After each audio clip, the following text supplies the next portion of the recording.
Hai teman-teman, selamat datang di channel Inspirasi Produktif. Kalau kamu sering merasa 24 jam itu nggak cukup, video berseri ini cocok banget buat kamu. Yuk, kita mulai dari mengapa 24 jam terasa kurang? Pernah merasa waktu seharian habis tapi kerjaan belum kelar? Nah, kamu nggak sendiri. Banyak orang mengeluh soal ini, padahal semua orang punya waktu yang sama, 24 jam. Pertanyaannya, kenapa ada yang bisa produktif dan kita tidak? Di bagian ini kita kupas dulu sumber masalahnya. Biasanya karena multitasking berlebihan, kurang perencanaan, dan kebiasaan menunda. Ini penting untuk dipahami agar kamu sadar bahwa produktivitas bukan soal jumlah waktu, tapi bagaimana kamu mengelolanya. Yuk mulai evaluasi hari-harimu.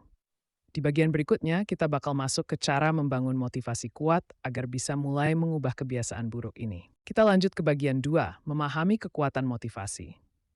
Setelah tahu masalahnya, sekarang kita bahas solusi. Apa yang bisa bikin kamu semangat untuk berubah? Jawabannya motivasi. Tapi motivasi itu bukan muncul tiba-tiba, harus dibangun dan dijaga.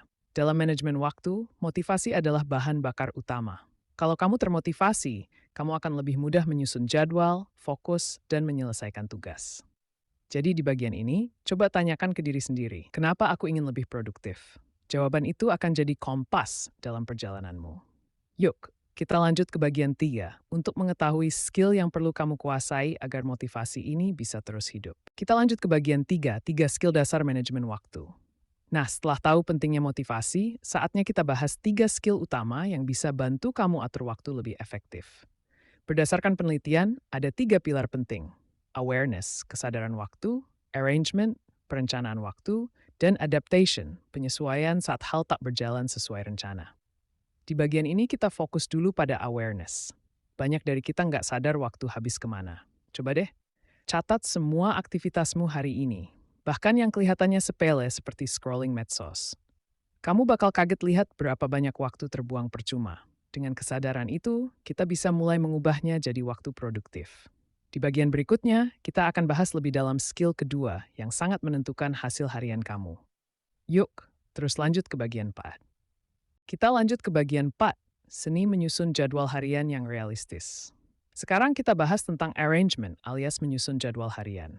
Masalah utama kebanyakan orang adalah jadwal terlalu idealis, nggak fleksibel, dan sering bikin stres. Padahal, jadwal yang efektif itu harus realistis, spesifik, dan fleksibel. Mulailah dari yang sederhana, buat daftar aktivitas yang mau kamu kerjakan, dan tentukan batas waktunya. Jangan lupa sisipkan waktu jeda. Gunakan bentuk checklist karena mencoret tugas yang selesai bisa memberi rasa puas dan memotivasi untuk lanjut. Ingat, menyusun jadwal itu bukan sekadar nulis to-do list, tapi bikin struktur yang bantu kamu bergerak maju. Di bagian berikutnya, kita akan bahas kekuatan kecil bernama kotak centang, dan bagaimana itu bisa bikin kamu lebih disiplin. Yuk langsung ke bagian 5. Kita lanjut ke bagian 5, checklist, senjata kecil yang berdampak besar. Siapa sangka, kotak kecil di sebelah daftar tugas bisa jadi game changer.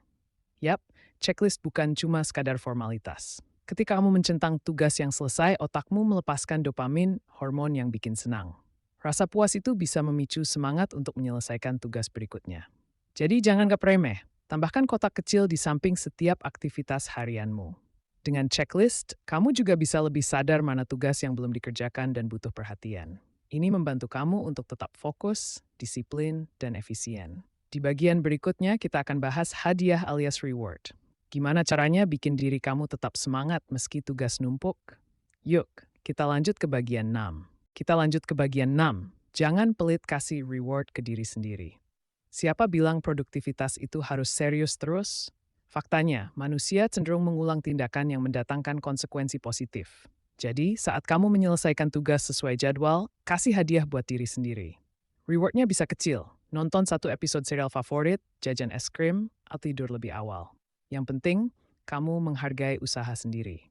Ini bisa bantu menjaga semangatmu syat, terutama saat menghadapi hari yang sibuk. Jangan tunggu orang lain yang apresiasi kamu, lakukan sendiri.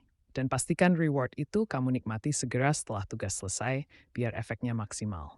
Di bagian berikutnya, kita bakal bahas bagaimana cara membedakan tugas yang penting, mendesak, dan bisa ditunda. Lanjut ke bagian 7, yuk. Kita lanjut ke bagian 7, prioritaskan, bukan multitasking. Asal-asalan. Sering bingung mau kerjain tugas yang mana dulu? Saatnya kamu kenalan sama konsep Eisenhower Matrix. Ini alat bantu untuk mengelompokkan tugas jadi 4 kategori.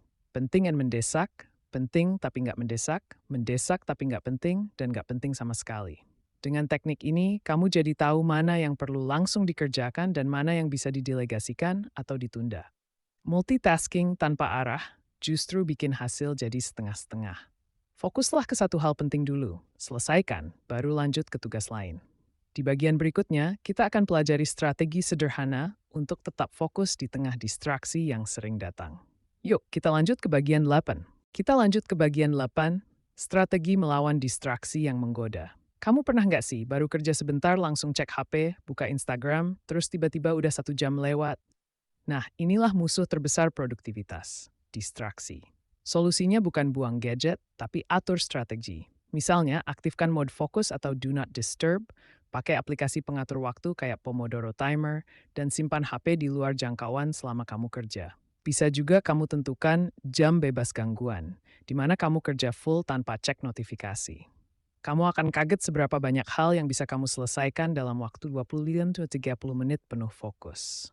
Di bagian selanjutnya, kita akan bahas mengapa evaluasi harian penting banget untuk meningkatkan manajemen waktu kamu ke level berikutnya. Yuk, lanjut ke bagian 9. Kita lanjut ke bagian 9. Evaluasi harian biar nggak ngulang kesalahan, udah bikin jadwal, fokus kerja, tapi tetap aja banyak yang kelewat. Mungkin kamu belum evaluasi. Evaluasi harian itu ibarat kaca spion yang bantu kamu lihat ke belakang, biar besok nggak tabrakan lagi. Setiap malam, luangkan waktu 5-10 menit buat tinjau kembali aktivitas hari ini. Tanyakan ke diri sendiri, apa yang berhasil? Apa yang perlu diperbaiki? Dengan evaluasi rutin, kamu jadi lebih peka terhadap pola kerja yang boros waktu dan bisa perbaiki sistem harianmu. Jangan tunggu sampai kacau dulu baru refleksi. Di bagian 10, kita akan bahas peran lingkungan sekitar, karena ternyata tempat dan orang di sekitarmu sangat mempengaruhi produktivitas. Yuk, kita lanjutkan. Kita lanjut ke bagian 10. Lingkungan juga tentukan produktivitas. Pernah merasa lebih produktif di kafe daripada di rumah? Itu bukan kebetulan. Lingkungan punya pengaruh besar terhadap fokus dan semangatmu. Kalau meja kerja berantakan, suara bising, dan banyak gangguan, jangan heran kalau kamu sulit konsentrasi. Mulai sekarang, atur ruang kerja yang nyaman, rapi, dan minim distraksi. Kamu juga bisa manfaatkan suasana tertentu, misalnya musik instrumental atau aromaterapi untuk bantu fokus. Selain tempat, orang di sekitarmu juga penting. Dekatkan diri dengan orang-orang yang punya semangat kerja positif, karena energi mereka bisa nular. Di bagian 11, kita akan bahas cara membuat kebiasaan produktif jadi gaya hidup, bukan cuma rutinitas musiman. Yuk lanjut. Kita lanjut ke bagian 11, bangun kebiasaan, bukan sekadar semangat sesaat. Semangat sesaat itu kayak korek api nyala sebentar lalu padam. Tapi kebiasaan itu seperti matahari, muncul terus setiap hari. Gimana cara bikin kebiasaan produktif? Kuncinya konsistensi kecil. Mulai dari hal sederhana yang bisa kamu ulang setiap hari. Misalnya, menulis to-do list setiap pagi atau mengevaluasi pekerjaan sebelum tidur. Jangan tunggu motivasi tinggi dulu baru bergerak. Gerak dulu, nanti motivasi nyusul. Bangun sistem, bukan hanya andalkan niat. Gunakan alat bantu seperti habit tracker untuk memantau kemajuanmu. Di bagian berikutnya, kita akan bahas pentingnya menjaga energi fisik dan mental supaya tetap bisa produktif. Lanjut ke bagian 12, yuk kita lanjut ke bagian 12, jaga energi fisik dan mentalmu. Produktif itu bukan soal kerja terus, tapi soal kerja cerdas dan jaga stamina. Energi kamu terbatas, jadi harus pintar-pintar mengelolanya. Pastikan kamu cukup tidur, makan sehat, olahraga rutin, dan punya waktu istirahat. Jangan paksa diri ketika capek, karena itu justru bikin hasil kerja nggak optimal. Selain itu, kesehatan mental juga penting. Hindari stres berlebihan dengan meditasi, journaling, atau ngobrol dengan teman.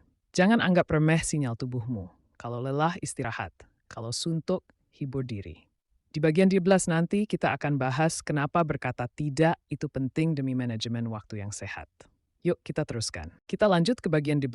Belajar bilang tidak itu produktif. Kamu mungkin pernah bilang iya ke semua ajakan atau permintaan, padahal jadwal udah padat. Akibatnya, tugasmu sendiri terbengkalai. Di sini pentingnya belajar berkata tidak dengan sopan tapi tegas. Kamu bukan robot yang bisa kerjain semuanya. Prioritaskan dirimu dan waktu yang kamu punya. Menolak bukan berarti egois, tapi tahu batasan. Latih kemampuan komunikasi untuk bilang tidak tanpa merasa bersalah. Ini akan menyelamatkan waktumu, fokusmu, dan juga kualitas kerja kamu. Di bagian 19, kita akan bahas bagaimana mengelola waktu dalam jangka panjang, bukan hanya harian. Yuk, kita masuk ke tahap selanjutnya. Kita lanjut ke bagian 14, rencana mingguan dan bulanan biar lebih terarah. Manajemen waktu harian bagus, tapi jangan lupa bikin perencanaan mingguan atau bulanan juga. Ini seperti GPS untuk perjalanan panjang. Kamu bisa lihat gambaran besar, deadline penting, target bulanan, bahkan waktu istirahat. Jadwalkan waktu untuk refleksi mingguan setiap akhir pekan, lalu susun ulang prioritas. Rencana jangka panjang ini bikin kamu lebih tenang dan gak panik ketika ada perubahan mendadak. Ingat, fleksibel itu penting, tapi tetap perlu arah yang jelas. Di bagian terakhir, kita akan rangkum semua dan kasih penutup yang bisa kamu bawa pulang untuk mulai jadi versi terbaik dari dirimu. Kita lanjut ke bagian 15, penutup. Produktivitas itu proses, bukan tujuan akhir selamat. Kamu sudah sampai di bagian terakhir. Dari kesadaran waktu, menyusun jadwal, bikin checklist, kasih reward, sampai berkata tidak, semua adalah bagian dari perjalanan. Ingat, produktivitas itu proses, bukan tujuan akhir. Kamu nggak harus sempurna tiap hari, yang penting konsisten 1% lebih baik. Manajemen waktu bukan soal kerja terus, tapi tentang memilih apa yang paling penting dan memberi ruang untuk hidup yang seimbang. Jadi, yuk mulai dari sekarang. Atur waktu, jaga motivasi, dan nikmati prosesnya. Terima kasih sudah menyimak video ini sampai akhir. Jika informasi ini bermanfaat, bantu channel ini tumbuh dengan like, komentar, dan subscribe. Sampai jumpa di video berikutnya dengan topik menarik.